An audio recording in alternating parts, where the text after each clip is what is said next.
also known as Dewi Maile Lim, and I am live globally for the first time ever, syndicating to multiple platforms. I'm using some new technology, so bear with me as I play around with this interface.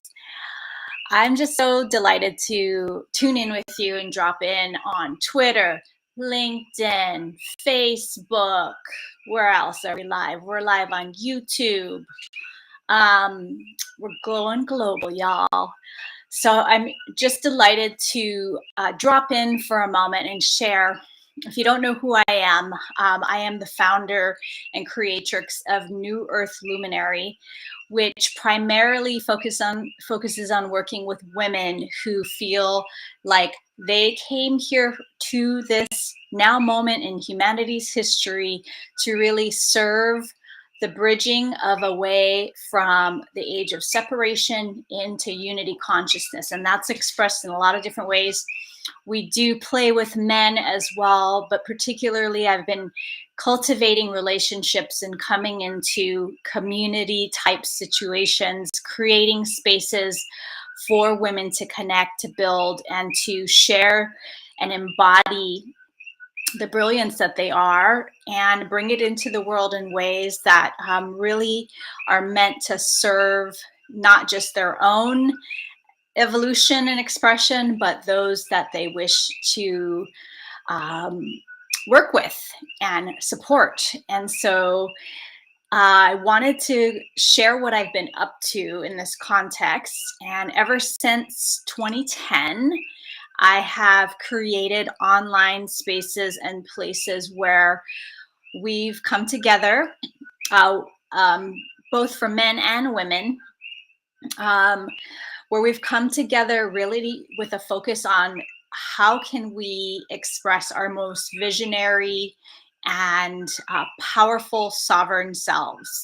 There's so many different ways we can express our genius in this life, but I just want to invite you to consider the context in which we're having this conversation is in one of the most volatile times in humanity's history.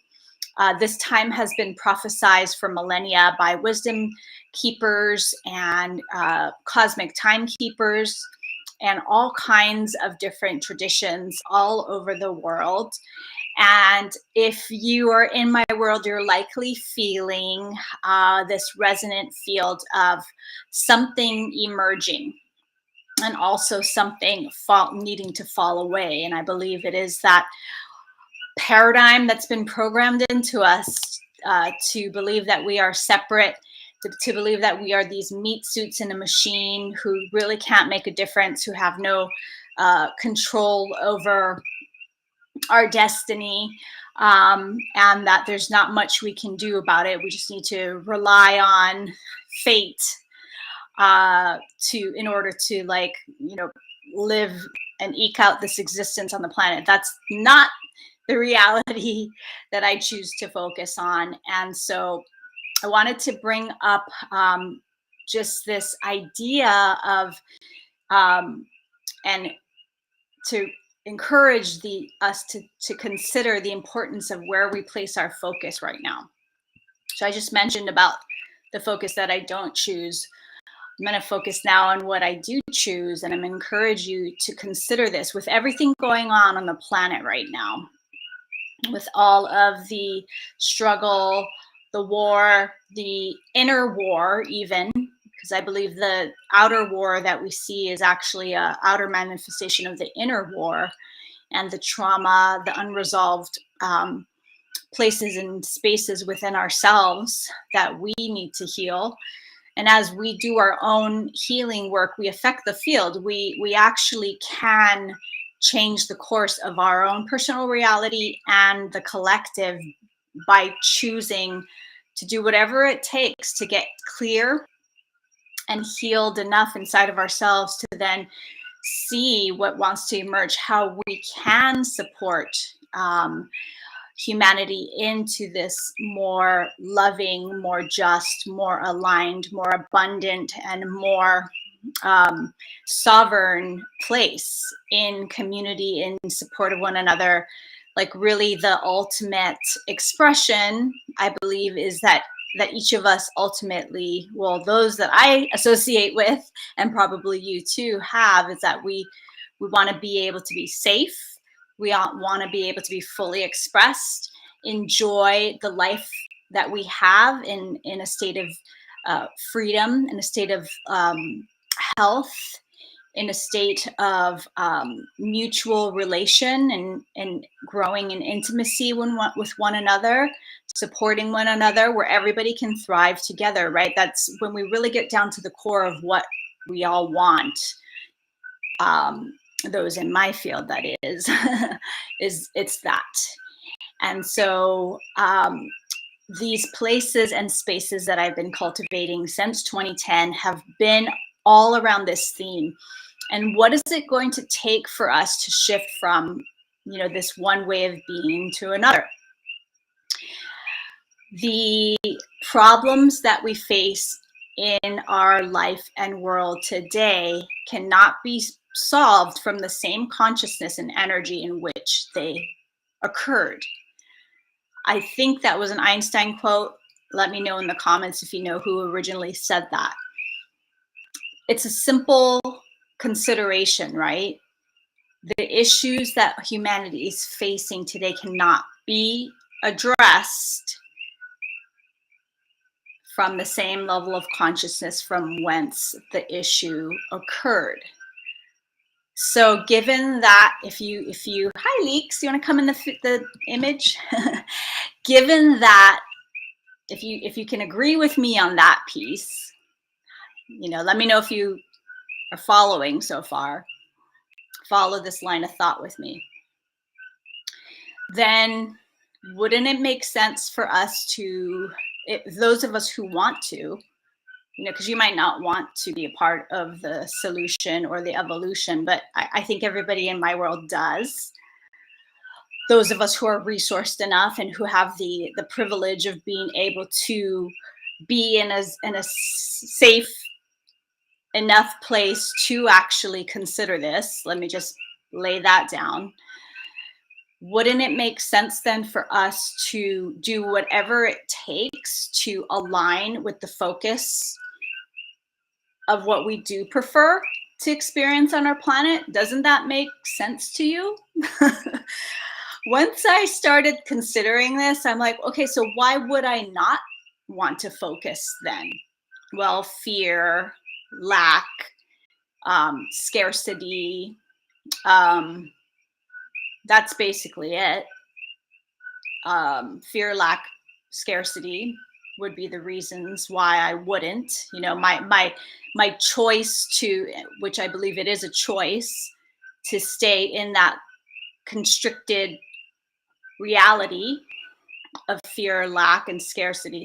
I guess lack and scarcity are kind of similar, right? Let's just say fear. The fear of the unknown, the fear of our own power, the fear of the what ifs,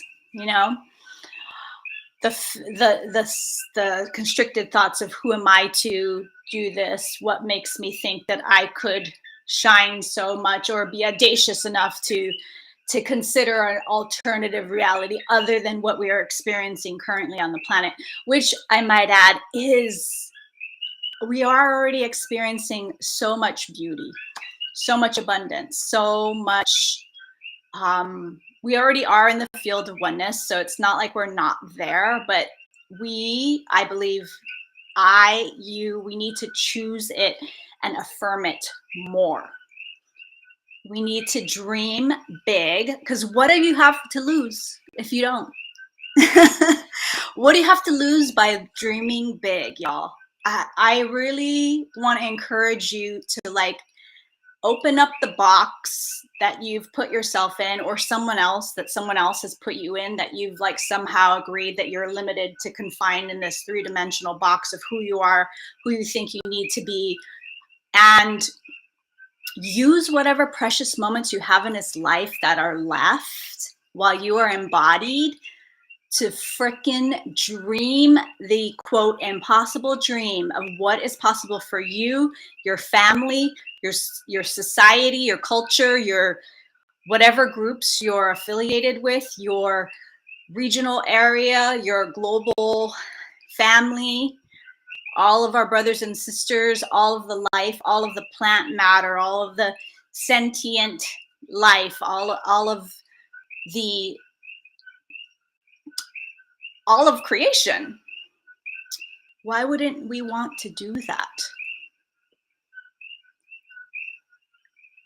I really, now that I'm like speaking to this, I want to claim here and now that as long as I am incarnated in this body temple of mine for the rest of my life, as to the best of my ability, I am committed to dreaming the highest level timeline for myself, for those that I commune with, and for humanity. And I must stand for this. I must stand for others who are audacious enough and daring enough and are not like so Pollyanna-ish where they're not like where their head is in the sand about the things on the planet that we don't prefer. I'm very well aware of all of that. I've been studying this shit for years, y'all. And my studying it and keeping going down the rabbit holes and like finding that next matrix wormhole of like how we've all been duped, that's not really serving me necessarily. I mean, it might be great like entertainment and like drama that I can like continue to spin in, but it's ultimately not what I want, not what I prefer. And who even knows if what we're seeing, even if it's coming from the truth movement, is actually true. I believe now is the time to really cultivate this inner sense of our own inner knowing, our intuition, our love field as our primary way that we are processing information, that we're moving forward in our lives, that we're taking action from.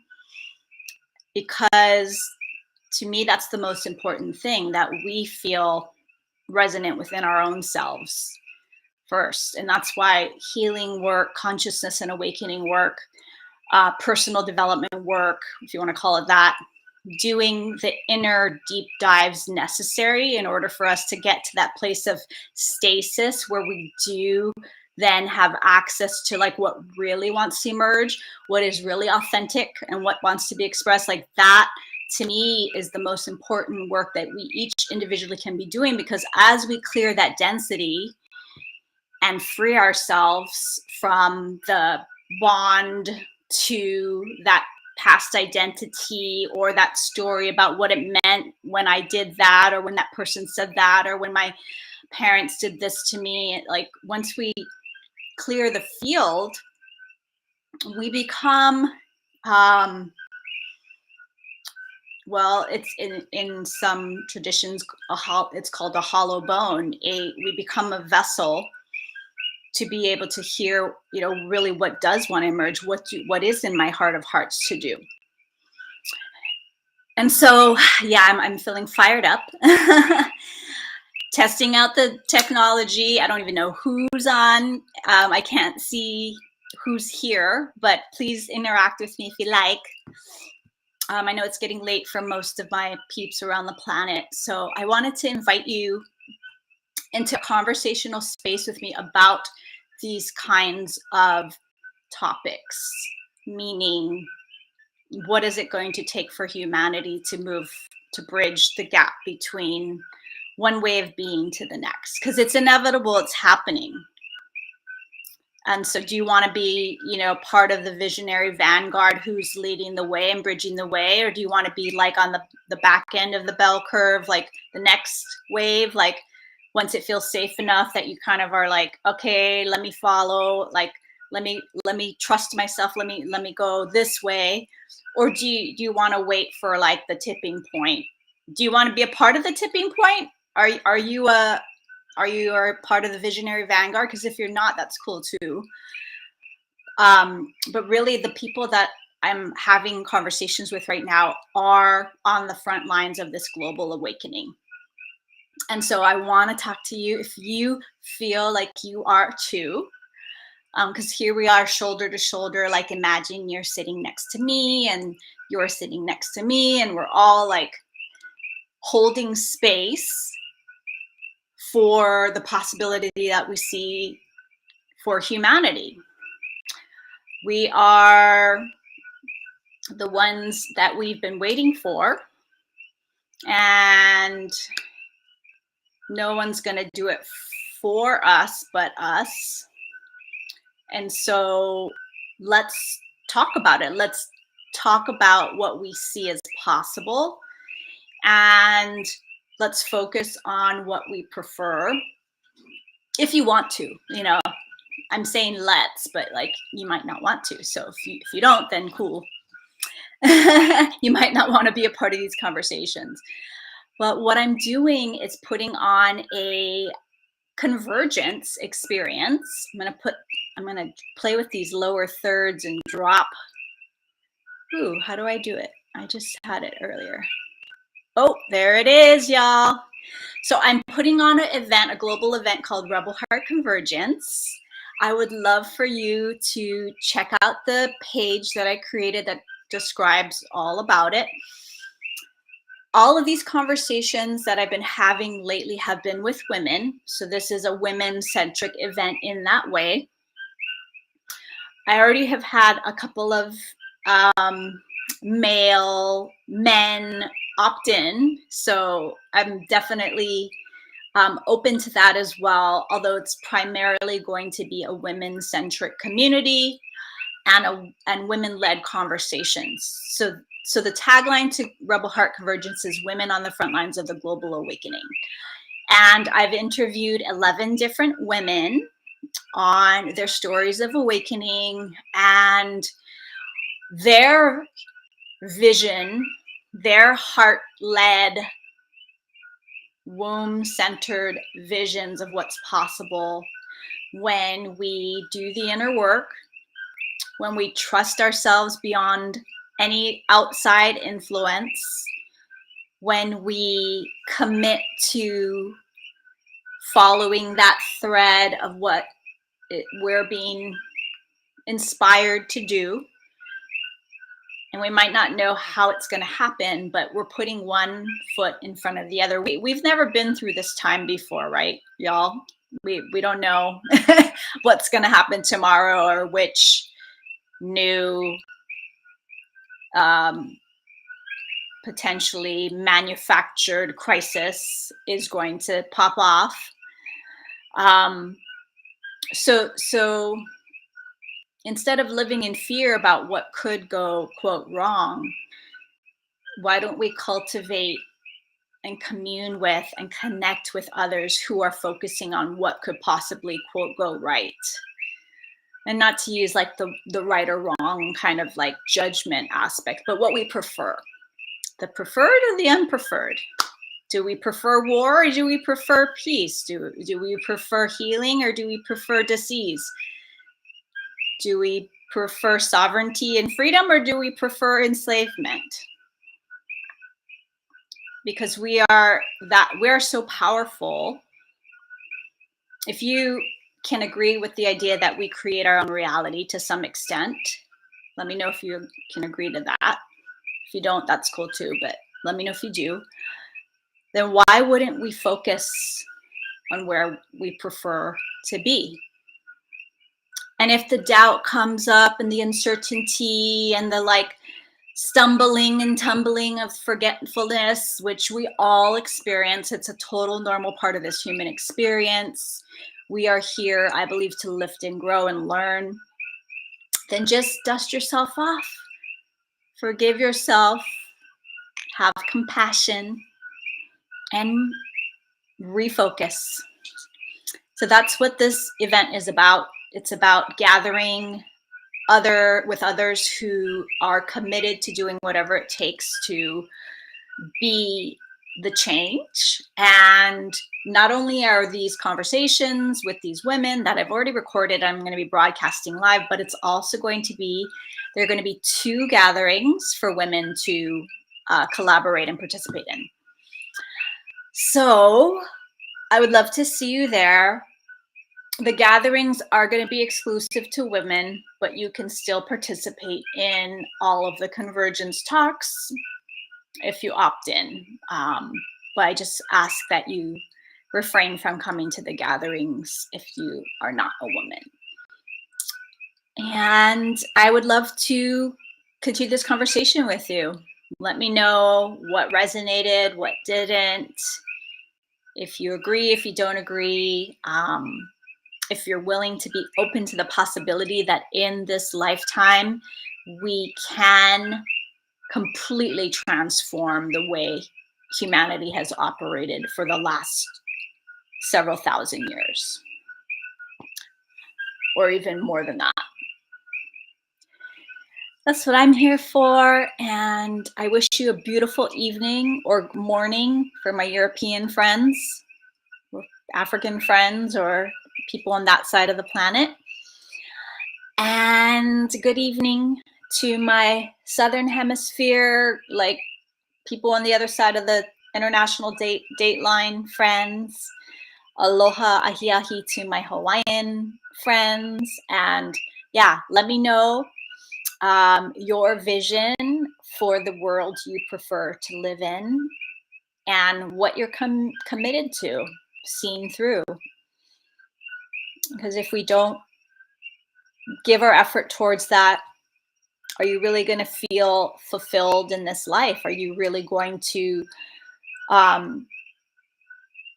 know that you did what you came here to do? I love you.